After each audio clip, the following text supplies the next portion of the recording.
आदाब दोस्तों, मैं हूं आदिल खान आज़ाद और आज़ाद बोल इंडिया के इस वीडियो में आप देखेंगे यूक्रेन पर ईरान का बड़ा हमला एंड वक्त पर टला। मिसाइलें लोड होने के बाद आखिर किसने बदलवा दिया फैसला। मुश्तबा खामने के सबसे खास एडवाइजर ने बताया जंग में कितने 100 अमरीकी फौजी मारे गए, कितने 100 हुए जख्मी। ईरान की तरफ से आ गई थर्ड वर्ल्ड वॉर छेड़ने की वार्निंग। ईरान ने अमेरिका को किस अंजाम से डराया, कौन देगा जंग में ईरान का साथ। होर्मुज़ में अमरीकी वॉरशिप्स को डुबोने का प्लान, ईरान ने बड़े अटैक का किया ऐलान। और इनके अलावा इस वीडियो में देखिए कि 4 अगस्त को मिडिल ईस्ट में कहां कहां क्या कुछ हो रहा है। खबरें शुरू करते हैं। ईरान ने यूक्रेन पर हमला टाल दिया है। जी, यूक्रेन पर हमला टाल दिया है क्योंकि यूक्रेन ने ईरान से माफ़ी मांग ली है। दोस्तों सोचिए ज़रा, ईरान और यूक्रेन के बीच जंग कभी हुई ही नहीं, लेकिन फिर भी ईरान यूक्रेन पर मिसाइलें बरसाने वाला था। ईरान ने यूक्रेन के 3 अहम ठिकानों को निशाना बनाने की पूरी तैयारी कर ली थी, लेकिन ऐन वक्त पर, आखिरी वक्त पर हमला रोक दिया गया। मिसाइलें लोड रह गईं। 4 अगस्त को सामने आई रिपोर्ट्स के मुताबिक ईरान के सुप्रीम लीडर मुश्तबा खामने के मिलिट्री एडवाइज़र मोहसिन रज़ाई ने यह दावा किया है कि ईरान की फ़ौज यूक्रेन के 3 टारगेट्स पर हमले के लिए पूरी तरह तैयार थी। रज़ाई के मुताबिक हमले की तमाम तैयारियां मुकम्मल हो चुकी थीं, लेकिन यूक्रेन की तरफ से माफ़ी मांगने के बाद, सॉरी बोलने के बाद ईरान ने यह ऑपरेशन रोक दिया। दोस्तों, ये पूरा मामला उस वाक़ये के बाद शुरू हुआ था जब 25 जुलाई को ईरान ने ये इल्ज़ाम लगाया कि यूक्रेन ने कैस्पियन समंदर में उसके कमर्शियल जहाज़ को निशाना बनाया, जिसमें एक क्रू मेंबर की मौत हो गई, जहाज़ में भी भारी नुकसान हुआ। ये उसी हमले की तस्वीरें बताई जा रही हैं जो यूक्रेनी सदर ज़ेलेंस्की ने खुद शेयर की थी। इसके बाद ईरान के फॉरेन मिनिस्टर अब्बास अरागची ने यूक्रेन से इस हमले का मुआवजा देने का मुतालबा किया था कि भैया जो नुकसान किया है पैसा दो। अब मोहसिन रज़ाई का कहना है कि यूक्रेन की माफ़ी के बाद ईरान ने वो हमला टाल दिया जो होने वाला था, वरना 3 अलग अलग यूक्रेनी टारगेट्स पर मिसाइलें गिरने वाली थीं। दोस्तों, अगर ये दावा सही है, सच्चा है, तो इसका मतलब ये होगा कि ईरान अब सिर्फ मिडिल ईस्ट तक महदूद नहीं रहा, बल्कि ज़रूरत पड़ने पर यूरोप के मोर्चों पर भी अपने दुश्मनों को निशाना बनाने का फैसला कर सकता है। हालांकि यूक्रेन की तरफ से अब तक इस दावे पर कोई ऑफिशियल बयान सामने नहीं आया है, इसीलिए फ़िलहाल इसे बस ईरान का दावा ही माना जाएगा। वैसे भी जंग में दावे दोनों तरफ से कोई हो, वो लंबे चौड़े होते हैं, इससे सामने वाला प्रेशर में भी रहता है। यूक्रेन के जो कीव इंडिपेंडेंट अखबार और वेबसाइट है, उन्होंने भी जो है वो इस खबर को छापा है, लेकिन ईरान के किसी ओहदेदार ने ऐसा दावा किया है, ऐसा करके छापा है। ईरान की तरफ से उस पर कोई रद्द अमल आया हो, ये यूक्रेनी अखबार ने भी फ़िलहाल नहीं लिखा। हो सकता है कि ज़ेलेंस्की ने माफ़ी मांगी हो सकता है कि मुआवजा दे दिया हो। बढ़ते हैं आगे। क्या ईरान ने अमेरिका के सैकड़ों फौजियों को मार डाला है, या ये सिर्फ जंग में बढ़त दिखाने के लिए किया गया महज एक दावा है? दोस्तों, ये सवाल इसलिए उठ रहा है क्योंकि अब ये दावा किसी आम ईरानी ओहदेदार की तरफ से नहीं आया, बल्कि सुप्रीम लीडर मुश्तबा खामने के सबसे करीबी फौजी एडवाइज़र की तरफ से सामने आया है। और सिर्फ इतना ही नहीं, उन्होंने थर्ड वर्ल्ड वॉर यानी तीसरे विश्व युद्ध के छिड़ने की वार्निंग भी दे डाली है। 4 अगस्त 2026 को सामने आई रिपोर्ट्स के मुताबिक मुश्तबा खामने के फौजी एडवाइज़र, मिलिट्री एडवाइज़र मोहसिन रज़ाई ने ईरान के सरकारी टीवी प्रेस टीवी को दिए इंटरव्यू में ये दावा किया कि जुलाई 2026 के दौरान ईरान के हमलों में अमेरिका के सैकड़ों फौजी मारे गए एक ही महीने में, और सैकड़ों फौजी जख्मी हुए। मोहसिन रज़ाई का दावा है कि अमेरिका ने अपने कुल 650 फौजियों की कैजुअल्टीज़ कबूल की, यानी जो मारे गए और ज़ख्मी हुए टोटल, जबकि ईरान के अंदाजे के मुताबिक करीब 500 अमरीकी फ़ौजी कन्फर्म तौर पर मारे गए हैं।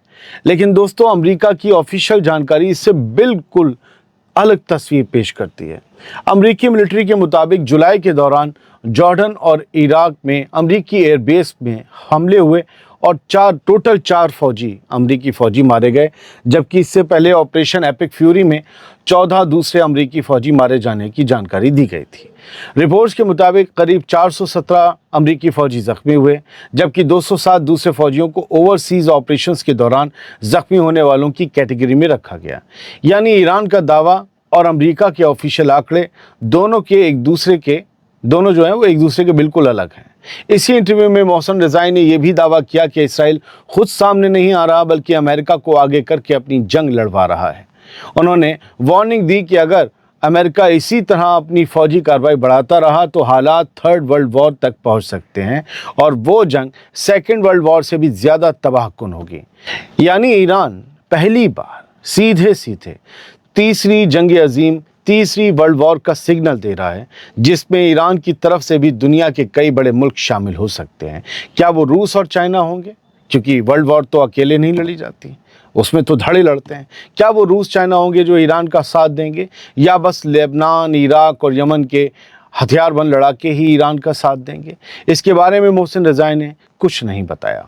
दोस्तों, फिलहाल इन दावों की कोई आज़ादाना तस्दीक मौजूद नहीं है कि अमेरिका के कितने फ़ौजी ईरान के हमलों में मारे गए, लेकिन इतना ज़रूर साफ़ है कि दोनों तरफ अब सिर्फ मिसाइलों की जंग नहीं बल्कि आंकड़ों और दावों की जंग भी पूरी शिद्दत के साथ जारी है। रूस और यूक्रेन की जंग में भी हमने यही देखा है। हर रोज़ रूस कहता है हमने इनके 1500 फौजी मार दिए, यूक्रेन कहता है हमने 1100 फौजी मार दिए, फिर वो बताते हैं हमने 10-12 लाख मार दिए पिछले जंग से अब तक या पिछले साल में, और वो फौजी हैं वो ख़त्म होने का नाम ही नहीं ले रहे। तो फिलहाल अभी इनकी तस्दीक आना बाकी है। थर्ड वर्ल्ड वॉर की वार्निंग बेहद सीरियस है। आगे बढ़ते हैं।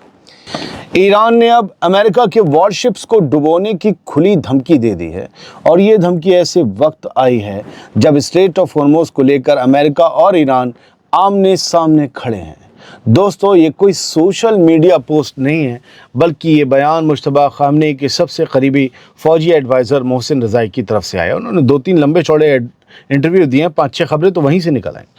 4 अगस्त 2026 को सामने आई रिपोर्ट्स के मुताबिक मोहसिन रज़ाई ने ईरानी सरकारी टीवी IRIB को दिए इंटरव्यू में कहा कि ईरान किसी भी सूरत में स्ट्रेट ऑफ हॉर्मुज़ में दूसरा समुद्री कॉरिडोर बनने नहीं देगा। दूसरा रास्ता बनने पर वो चल रहा है मामला। उन्होंने साफ वार्निंग दी कि अगर अमरीकी वॉरशिप्स या अमरीकी फ़ौजी इस इलाके में दाखिल हुए, कोई ग्राउंड ऑपरेशन हुआ, तो उन्हें सीधा निशाना बनाया जाएगा। दोस्तों, यानी अब बात सिर्फ स्ट्रेट ऑफ हॉर्मुज़ को बंद रखने की नहीं रह गई, बल्कि ईरान पहली बार खुले तौर पर अमेरिकी जंगी जहाज़ों को टारगेट करने की धमकी दे रहा है। यानी अब अमेरिका के जंगी जहाज़ों पर सीधा ख़तरा मंडरा रहा है। ये बयान ऐसे वक्त में आया है जब अमेरिका लगातार ईरान पर यह प्रेशर बना रहा है कि स्ट्रेट ऑफ हॉर्मुज़ में उसकी शर्तों के मुताबिक शिपिंग यानी जहाज़ों की आवाजाही दोबारा शुरू हो। लेकिन दूसरी तरफ ईरान पहले ही साफ कर चुका है कि जब तक उसकी शर्तें पूरी नहीं होती और जंग पूरी तरह ख़त्म नहीं होती, तब तक हॉर्मुज़ पर उसका कंट्रोल और निगरानी जारी रहेगी। यानी अब स्ट्रेट ऑफ हॉर्मुज़ सिर्फ ऑयल रूट नहीं रहा, बल्कि अमेरिका और ईरान के बीच सीधी टक्कर का सबसे बड़ा मैदान बन चुका है। और अगर किसी अमरीकी वॉरशिप ने ईरान की रेड लाइन पार की तो हालात किसी भी वक्त फिर से जंग की आग में बदल सकते हैं। और अब कुछ बड़ी अपडेट्स सुन लीजिए मिडिल ईस्ट की। ईरान के सुप्रीम लीडर के सीनियर एडवाइज़र मोहसिन रज़ाई ने अमेरिका को सख्त पैगाम देते हुए कहा है कि ईरान अमरीकी समुद्री नाकेबंदी को हरगिज़ बर्दाश्त नहीं करेगा, और अगर ये सिलसिला जारी रहा तो अमरीकी फोर्सेस को संगीन नुकसान उठाना पड़ेगा। उधर ओमान के साहिल के करीब एक कार्गो जहाज़ पर नामालूम प्रोजेक्टाइल से हमला हुआ है। कहा जा रहा है कि ईरान ने हमला किया, लेकिन ईरान ने अभी तक इसे कबूला नहीं है। यूके मैरीटाइम ट्रेड ऑपरेशन समंदरों में जहाज़ों पर नज़र रखने वाली एजेंसी का कहना है कि जहाज़ को निशाना बनाए जाने की रिपोर्ट मिली है, लेकिन हमला किसने किया इसकी तस्दीक अब तक नहीं हुई। उधर इस्राएली प्राइम मिनिस्टर बेंजामिन नेतन्याहू ने कहा है कि डोनाल्ड ट्रंप के साथ हमास को निहत्था करने के प्लान पर ट्रंप से उसके इख्तलाफ हैं। उसका कहना है कि गज़ा की तामीर नौ से पहले हमास को टोटली निहत्था करना पड़ेगा, टोटली उसके हथियार छीनने पड़ेंगे, तभी जाकर रफ्ता रफ्ता इसराइली फ़ौज गज़ा से बाहर निकलेगी। उधर यूनाइटेड नेशंस ने गज़ा में इसराइली हमलों के दौरान आम शहरियों के कत्ल की मजम्मत करते हुए हॉस्पिटल्स और दूसरे हेल्थ केयर सेंटर्स की हिफाजत का मुतालबा किया है। वहाँ बात यमन की करें तो बाब अल मंदब और ये जो स्ट्रेट ऑफ हॉर्मुज़ है, इसमें जहाज़ों की आवाजाही अब भी कम है, जबकि अमेरिका और ईरान के दरमियान बढ़ते तनाव की वजह से फौरी डील की उम्मीदें कमज़ोर पड़ रही हैं और तेल की कीमतों में इजाफा देखा जा रहा है। मेरे पास 2 छोटी अपडेट्स हैं, कंफर्म होते एक बड़ा वीडियो उस पर बनाएंगे। यमन ने हमला किया है, ایران میں ایک دھماکہ ہوا ہے۔ بہت بہت شکریہ، سلامت رہیے، خوش رہیے۔